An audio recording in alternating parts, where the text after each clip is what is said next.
اعوذ باللہ من الشیطان الرجیم بسم اللہ الرحمن الرحیم۔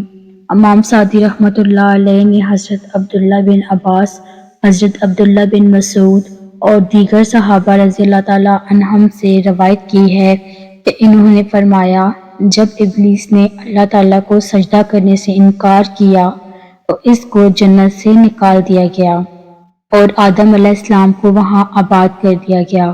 آپ جنت میں اکیلے گھومتے پھرتے تھے، ان کا کوئی ساتھی نہیں تھا جس سے انہیں تسکین حاصل ہوتی۔ ایک بار وہ سوئے، جاگے تو دیکھا کہ ان کے سر کے پاس ایک خاتون بیٹھی ہیں۔ انہیں اللہ نے آپ کی پسلی سے پیدا فرمایا تھا۔ آپ نے فرمایا تو کون ہے؟ انہوں نے کہا عورت ہوں۔ آپ نے فرمایا تجھے کس لیے پیدا کیا گیا ہے؟ انہوں نے کہا تاکہ آپ مجھ سے تسکین حاصل کر سکیں۔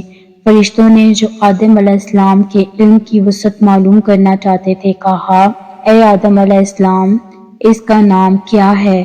انہوں نے کہا ہوا۔ فرشتوں نے کہا اس کا نام ہوا کیوں ہے؟ فرمایا کیونکہ وہ ایک زندہ وجود سے پیدا کی گئی ہے۔ نقل ہے کہ حسن اور جمال حضرت حوا کا اس قدر تھا کہ تمام عالم کی خوبی 100 حصہ تھی، اس میں سے 90 حصے حضرت حوا کو اور 10 حصے باقی عالم کو عنایت فرمایا۔ تب آدم علیہ السلام سجدہ شکر بجا لائے۔ جناب الہی نے ان کا عقد روبرو حالمان عرش اور ساکسان سمود کے باندھا اور دونوں کو حکم ہوا کہ اے آدم علیہ السلام و حوا، تم دونوں اس بہشت میں رہو اور سب میوے اس بہشت کے کھاؤ، مگر اس درخت کے قریب مت جانا، یعنی گھیوں کے درخت میں سے کچھ مت کھانا۔ جب ابلیس لعین نے آدم علیہ السلام کو سجدہ نہ کیا اور راندا کیا اور فرشتوں سے نکالا گیا، اس سبب سے آتش، کینہ اور حسد اس کے باطن میں شعلے مارتی تھی اور وہ ہمیشہ اس تدبیر میں رہتا تھا کہ کسی صورت سے بہشت میں بیٹھے آدم کو وہاں سے نکالے۔ پہلے تو طاؤس سے دوستی کی کہ میری دوستی کے حق تیرے اوپر ثابت ہیں اور آگے ہم تم ایک مکان میں رہتے تھے۔ یہ التماس تجھ سے ہے کہ مجھ کو اپنے بازو پر بٹھا کر بہشت میں پہنچا دے تاکہ میں اپنے دشمن سے بدلہ لے سکوں۔ طاؤس نے اس بات سے انکار کیا اور کہا کہ یہ بات اس سانپ سے کہو۔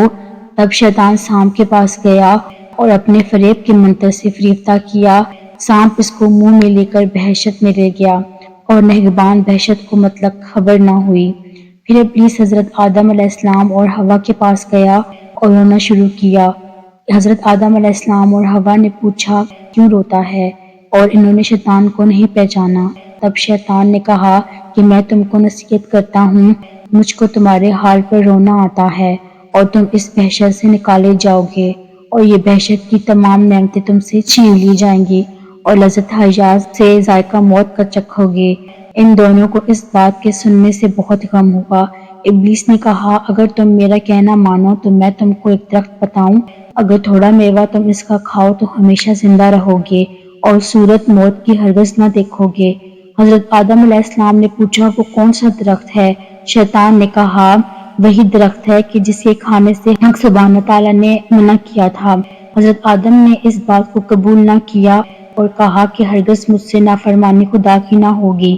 جب شیطان نے قسم کھائی کہ میں تمہارا خیر خواہ ہوں، بعد اس کے کہ حضرت آدم علیہ السلام اٹھ کر چلے گئے اور شیطان نے حضرت حوا کی خدمت میں جا کر اسی طرح ان کے دل میں وسوسہ ڈالا اور سانپ نے شیطان کے کہنے پر گواہی دی۔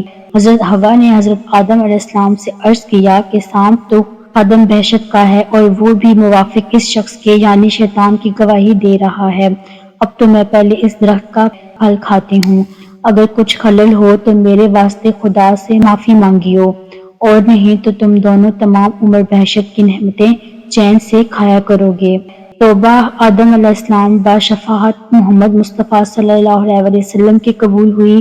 الہام ہوا اے آدم، تم اور تمہاری بیوی سرامدیپ میں جا رہو تو فرزند تمہارے پیدا ہوں۔ آدم علیہ السلام بررضائے الہی خطہ ہندوستان میں آئے اور بود و باش اختیار کی۔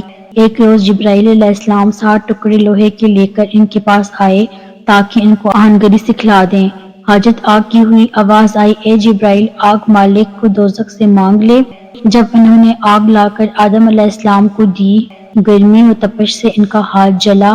آدم نے زمین پر ڈال دی۔ وہ آگ 7 طبق زمین کے چھید کر کے پھر دوزخ میں چلی گئی، اور خبر ہے کہ اسی طرح 7 دفعہ دوزخ سے لائے، پھر دوزخ میں جا داخل ہوئی۔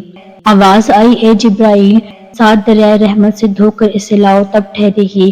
اور کعب الاخبار نے لکھا ہے کہ جب جبرائیل آگ لانے میں عاجز رہے تب حق تعالیٰ کا ارشاد ہوا، آدم علیہ السلام کو انہوں نے پتھر سے چمکاک جھاڑ کر آگ نکال لی، اور جبرائیل نے ان کو آہنگری سکھلائی اور آلات کھیتی کرنے کے درست کیے۔ جبرائیل نے ایک جوڑا بہشت سے بیل کا لا دیا اور ایک مشت گندم بہشت سے لا دیا، اور کہا تو اپنے ہاتھ سے زراعت کر کے اس سے اپنی غذا حاصل کر۔ تب آدم علیہ السلام نے وہ دانہ زمین پر چھڑک دیا اور ہل جوتا۔ جب بیل چلنے لگا تب حضرت آدم علیہ السلام نے اس پر لکڑی ماری۔ بیل نے کہا، اے آدم، مجھ کو تو کیوں مارتا ہے؟ اگر تجھے عقل ہوتی تو اس دنیا میں نہ پھنستا۔